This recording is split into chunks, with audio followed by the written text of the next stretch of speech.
Here are a day in my life as a pregnant mom with 2 toddlers here in New Zealand. Today is Saturday, 8:49 ng umaga. Ayan, gising na ang dalawa. Nag-prefer muna ako ng almusal nila na gatas at cereal. Tinanghali na nga ako ng gising kasi sobrang lamig, nakakatama din bumangon. Kaya yan muna ang almusal nila.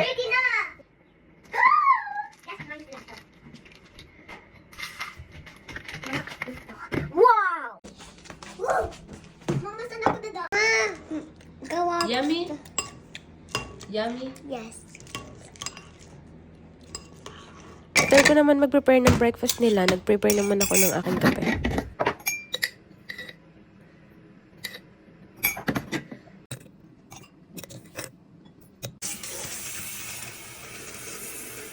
Before nga pala ako mag-prepare ng kape ko, nakapagsaing na ako kanina.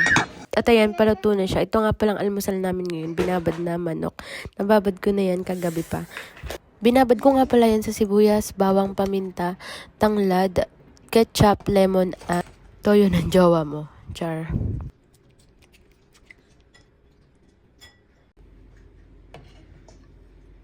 After kong sinalang ang chicken, kinuha ko na rin yung pinainit kong tubig para makapagkape na. Yan, tara na magkape. 6 degree nga lang pala ngayon dito sa amin. Kakape ako, lumapit naman tong panganay ko. Papasuot daw siya ng sapatos niya. Hindi naman nagpahuli tong isa at nagpasuot din ng kanyang sapatos. Nagbago nga ang isip niya at sabi niya siya na lang daw magsusuot. Oh. Wow! Kape tayo.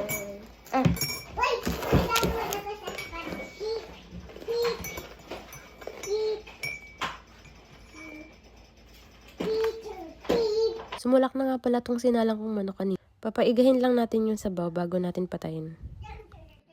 Binalikan ko muna tong kape ko habang di pa naluluto yung manok.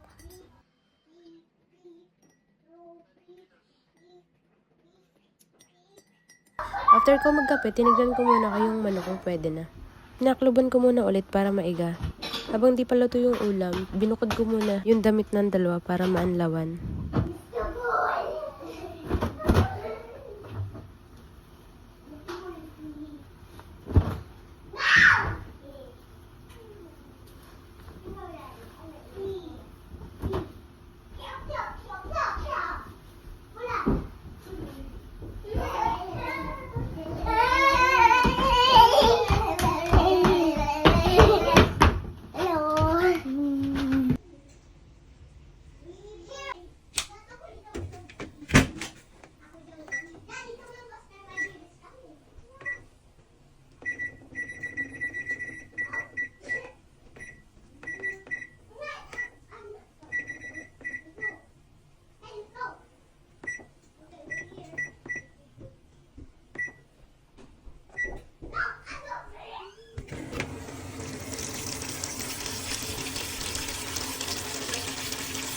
After ko nga mag-anlaw, binalikan ko na yung manok at ayan, pwede na siya.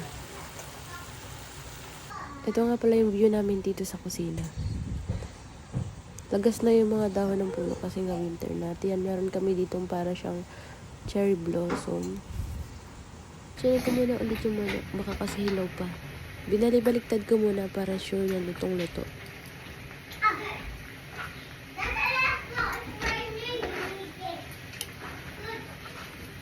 After ko mabaliktad yung manok, nagasan ko muna itong pinagkapihan.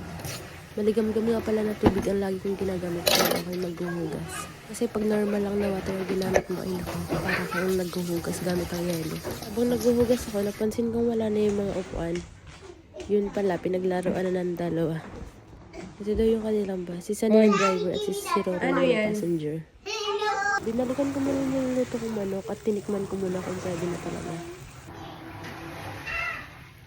Pinatikim ko din muna sa dalawa. At yun, buti naman nagustuhan nila.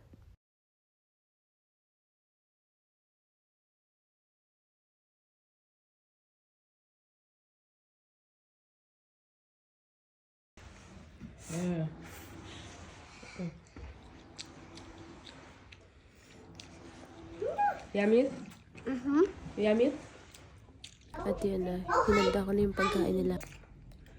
I want to go ulam this. Psst, psst, psst. Oh. Tinik. Apple. Apple. Chicken.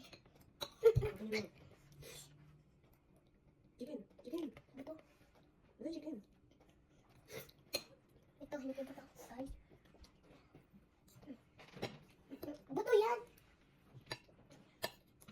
Oh, hay, wala ka, wala. After ng isang oras na pagpapakain, pinalikan ko muna tong kwarto namin para ligpitin yung mga kumot. Yan, binuksan ko muna yung bintana at sobrang ganda ng araw ngayon dito.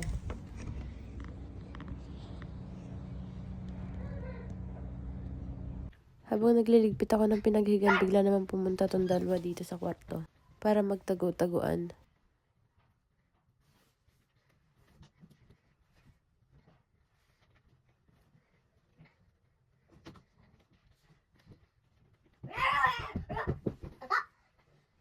Tata!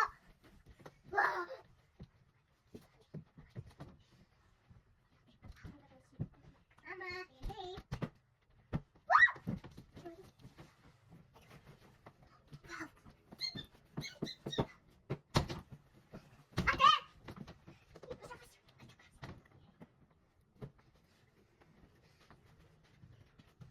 At yun nga, dyan pa sila nagtago sa loob ng cabinet.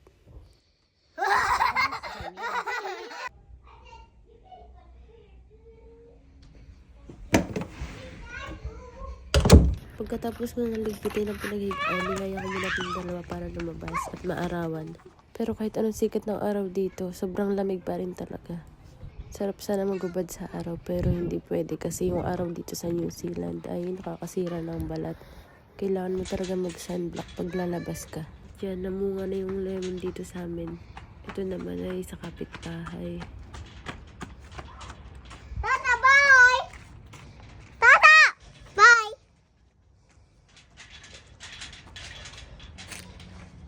Open the gate. Kalbo na yung mga puno dito sa amin ngayon kasi nga winter na at yan. Dati siyang, ay hindi ko sure kung anong klase ng prutas yun. Ito ay yung prutas na feijoa, para siyang bayabas dyan sa atin sa Pilipinas. At ito naman, ano siya, yung rose, kaso natuyo na kasi Natuyo? winter na dito. Open the gate. Uy, bata! Mama, I said open the gate. No. Yes. At yan, kita dito yung Sky Tower sa amin. Yan nga pala yung view dito sa amin, sa may gate. Yun ang Sky Tower. Yan. Sky Tower. Mas maganda siya pag gabi kasi may ilaw siya. Ang sarap ng araw. Baka dyan. Baka. Mama, Tara na. dito. Tara na, let's go na.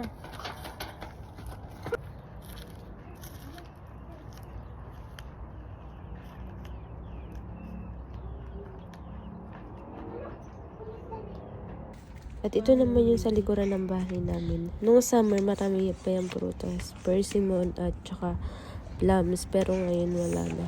Lagas na kasi nga winter na. Yan, dyan din kami nagsasampay. At yan may para dyang cherry blossom. At yan, buti pa yung sa kapitbahay. Ang dami lang lemon pero parang hindi nila pinipitas. Yan, kalbong-kalbo na talaga yung mga puno dito.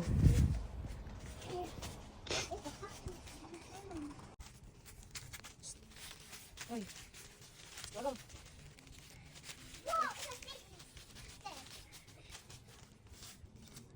In the tree.